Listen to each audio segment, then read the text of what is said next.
Hey everybody, this is Joe Payne for the City of Santa Maria Recreation and Parks Department, here again with another chess lesson. Usually I'm a music instructor. You can see me here in the music room. We've got the piano and the guitars all around. But I've also been working on these online chess lessons for you. A lot of kids come in and they know how to play checkers, but chess is a different beast. I have previous lessons you can look at. If you're a total beginner, you can learn how all the pieces work and everything like that. I've also gone over the basics of a checkmate and how to start the opening of a game. But in today's lesson, I would like to focus on making a good attack or attack technique in the game of chess, okay? So there's lots of different ways to attack, but I often see people kind of fall into the same habits, especially players that don't play a whole lot or haven't gotten to a higher level of just understanding how the pieces work and playing reactively rather than looking at the broader strategy. So today I'm going to dive into a bit of how we make attacks and also maybe how you can protect from them too. So let's get started. All right, everybody, let's just start a game here. I know this is kind of strange because I keep playing. I'm just here by myself, but I'm trying to show you how a lot of chess games go and things you can do. And so right now I want to focus on attack technique, okay? So, I'm going to look at the opening we did in the last lesson when we covered openings, the Italian opening. Go check that out if you haven't. It really is good to understand the beginning of the chess game is to get control of the center. For the Italian opening, the king side or the light side does the double king pawn. Let's have the dark side reply. Then the knight starts attacking this pawn. This knight can attack that one, or rather cover its back, cover its pawn there. Let's have the bishop come out. And this is, this is a kind of a threat here. The bishop is attacking this square here. This is kind of a weak square for the king side, okay? And let's see. Let's have the knight move out here, right? So already you can see this knight now is attacking. It has the possibility to attack this light side pawn. So this is a pressuring, right? That piece is under pressure. Let's say the light side doesn't care. And the light side just castles right now, right? Because they want to protect their king. That's not the worst move you could make. But let's say, oh boy, he's so excited to get that pawn. So there, he gets it, right? Now he has this nice pawn all to itself. Again, a pawn, these are not worth the most. They're worth like 1 point. And the points in chess are really to talk about the power that the pieces have. I believe these are 1 point. The knights and the bishops are 3 points. The two castles are 5 points each. And the queen is 9 points because the queen is so powerful. Okay. So let's say, so here's the issue here. The knight got that pawn, but that's just a pawn. And by doing that, they kind of wasted a move, the dark side did, to get another piece out. Maybe they could have got this bishop out, and they would be one step closer to castling. But now that's not going to happen. Why? Because look, the light side just has to push this pawn 1 square. Bip, that's it. 1 square, and now that knight is under attack, okay? And so this is, the dark side, if they want to keep this important piece, this knight, they have to move. And this is called winning a tempo. Tempo meaning like time, right? So the light side just got to push this pawn, and now the dark side has to respond so they don't lose their knight. And it's basically, I won't say a free move, but it's almost like a free move for the white side because the dark side is going to be spent moving this knight. So, obviously the knight can't move here or here because, they're threatened by pawns. If the knight moves here, well, they just get captured by this knight, or even this bishop now could come out and take it. So this knight has limited options, okay? So let's see, the knight could move here, back here, but then they've blocked in this pawn right here, And, concordantly, their bishop isn't going to get out unless they do something else. So, this is a bit of a limited move. And so let's just say they move back to where they started from, okay? So keep in mind, the light side is already castled. Their king's already protected. They have a bishop and a knight out. And now they have a moment to bring out this bishop here. Okay, let's have the light side take advantage of that and bring the bishop out. And so now look, this bishop is attacking the knight that just moved back, right? But we have a problem for the dark side. And what's that? This is called a pin, okay? And why? Because if this knight moves, what happens? The queen is under attack from that bishop, right? You do not want to give up your queen for a bishop. 9 points to 3 points, and the queen is so powerful, you're really losing out. So this knight is now pinned by this bishop. That's called a pin. You do not want to lose a queen. And you see this a lot in the opening part of a chess game. Bishops come out and they'll pin the knights if they can to the queen. So as you can see here, the dark side of the board is already in this early part of the game under a lot of pressure. We have this light square bishop attacking this pawn here right next to the king.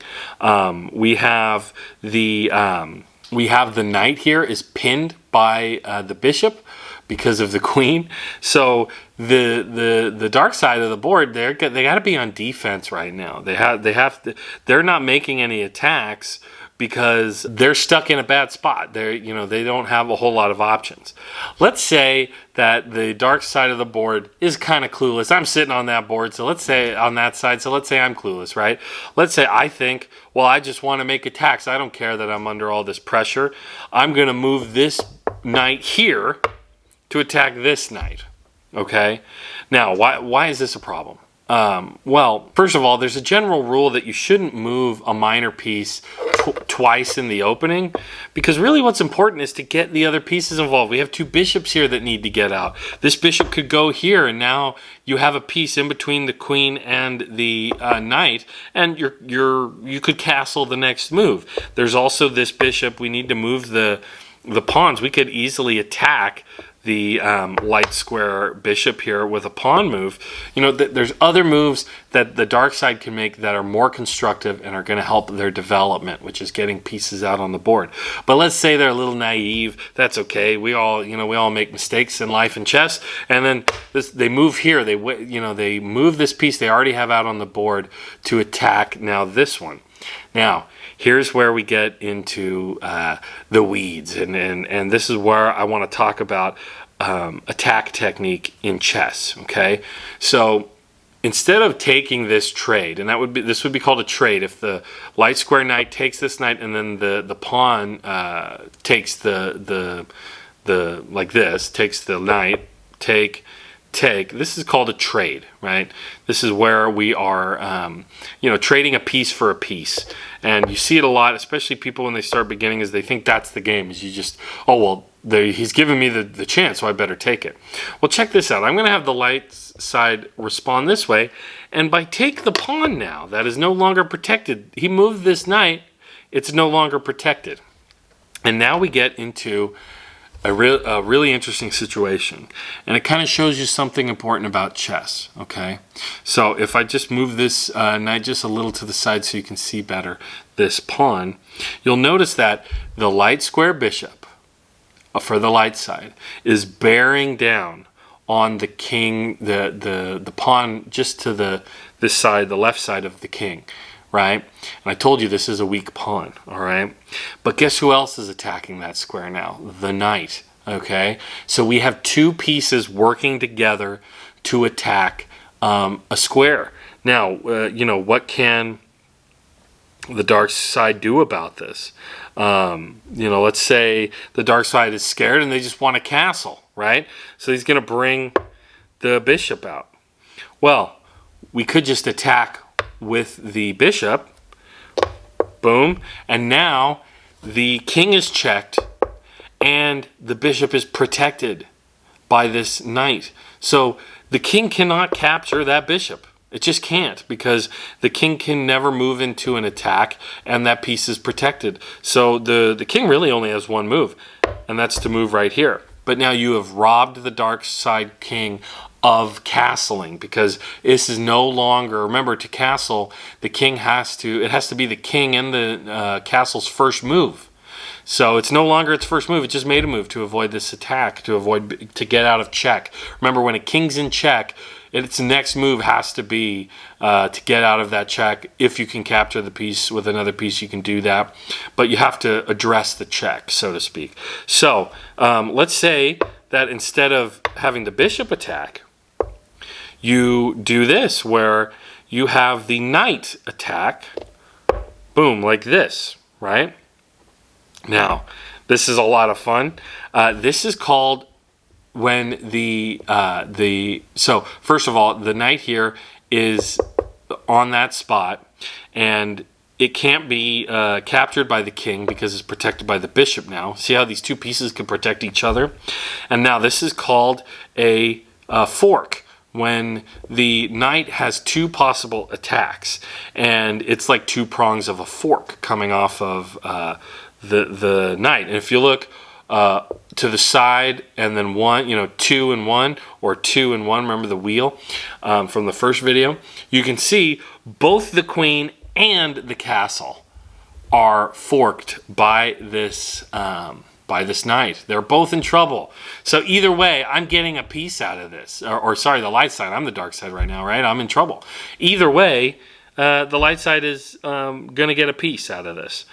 What's even more sad is that the queen has no escape squares. The queen is boxed in by the king, the bishop, this pawn, and this other bishop. If I had just done something simple like push this pawn before, at least this poor queen could have run away and you give up the castle. But no such luck, man. And so you could make a move to move the castle out of the way, but there's no doubt who this piece is coming for. If I were in this situation and I had made all these, and I somehow made all this dumb moves before to illustrate this point, and then we're in this position, I would reply with my own attack, maybe double pawn to attack this bishop. But most people, they will give up a bishop to get, boom, that queen. That's what they wanted all along, right? So that right there shows you this idea of using two pieces together, right, to attack. To make an attack, like that's just two pieces. Imagine if you get three pieces involved.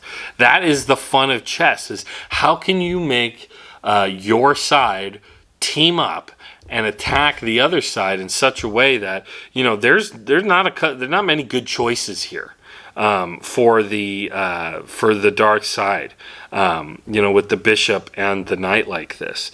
In fact, if I were the dark side, instead of bringing the bishop out, rather, I would have double pawned this pawn here to attack the bishop. And, there's not much that bishop can do to address it. If the bishop just takes the pawn, you don't want to use the knight, because then you've remember, the knight is pinned to the queen. Well, then if they take the pawn, then the queen can get out of harm's way and capture that bishop itself. So there's lots of things to take into account. That's part of it. Before you make a move in chess, you want to take your time, look and see all the factors. What are the possibilities? If you're playing a good player who's had a lot of practice, they'll be able to see a lot of these different possibilities.